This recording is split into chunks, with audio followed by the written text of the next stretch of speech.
Oke Lur, Assalamualaikum warahmatullahi wabarakatuh. Nih Lur, saya mencoba menelusuri di Pibuyutan.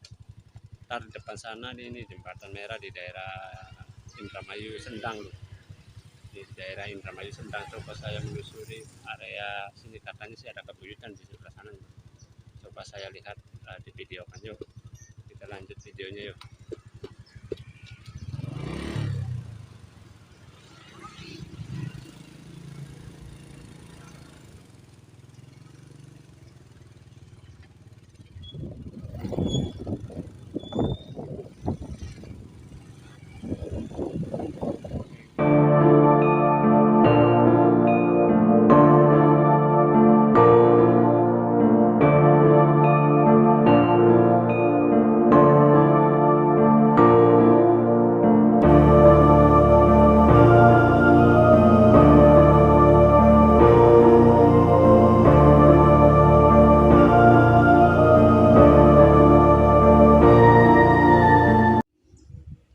Oke Lur, Assalamualaikum warahmatullahi wabarakatuh. Nih Lur, saya mencoba menelusuri area pemakaman buyut benda.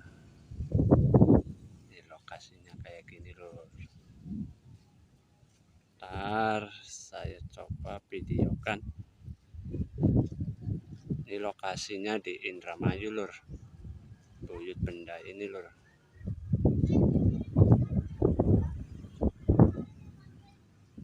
Masuknya desa apa nih ya, desa Sendang apa Pak? Coba kita masuk dulu. Ada Assalamualaikum. Halo, saya coba videokan lokasinya. Lokasinya kayak gini. Hanya situ ada kebuyutannya loh.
Assalamualaikum warahmatullahi wabarakatuh.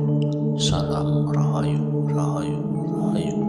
Setelah saya mendeteksi keberadaan lokasi di area pemakaman buyut benda ini, dan saya pun mencoba meditasi di area pemakaman buyut benda ini, dan apakah ada sejarahnya di area pemakaman ini, dan sejarah apakah yang saya ambil dari meditasi saya di lokasi ini.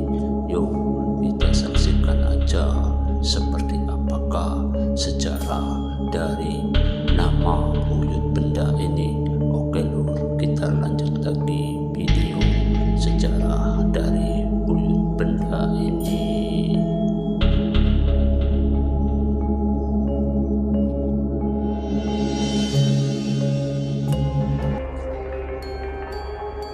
Kisah ini berawal dari seorang pemuda yang asal-usulnya dari daerah Jawa Barat, yaitu daerah Banten.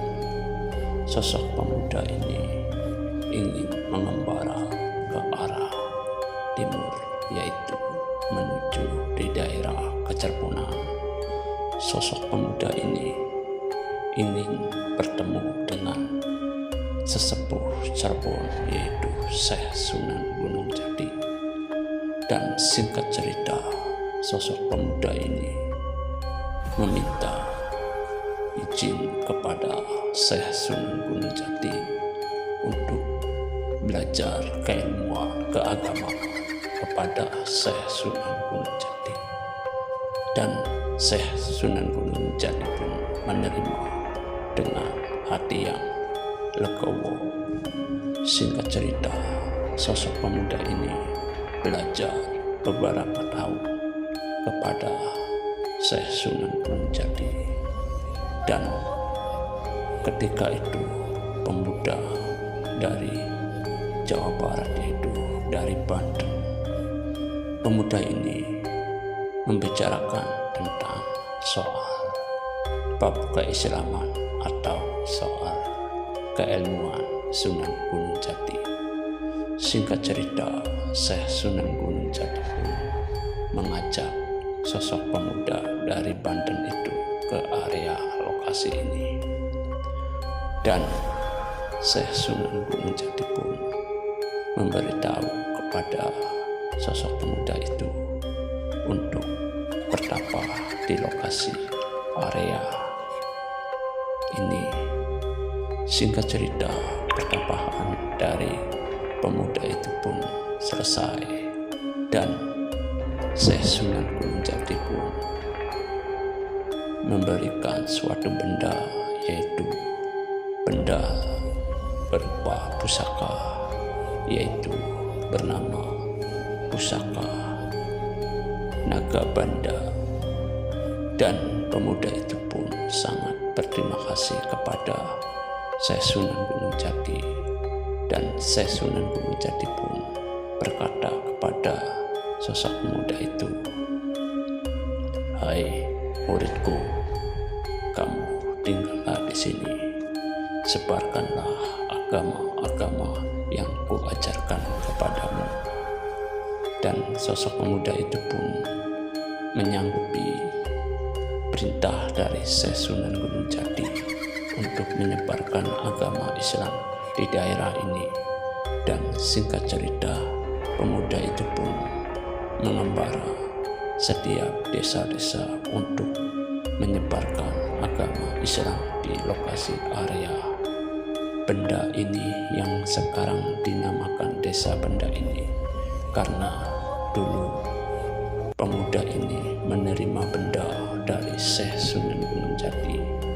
Karena itulah pemuda ini dijuluki Kiai Benda, karena benda itu merupakan pemberian dari Syekh Sunan Gunung Jati. Singkat cerita, pemuda itu pun banyak yang mengikuti aliran agama Islamnya. Dan suatu ketika itu ada seseorang yang ingin belajar kepada pemuda ini. Pemuda ini pun menerima dengan senang hati. Sosok pemuda ini tinggal di lokasi ini berbulan-bulan, bertahun-tahun, tapi sosok pemuda ini belum tahu nama desa yang dia tinggal.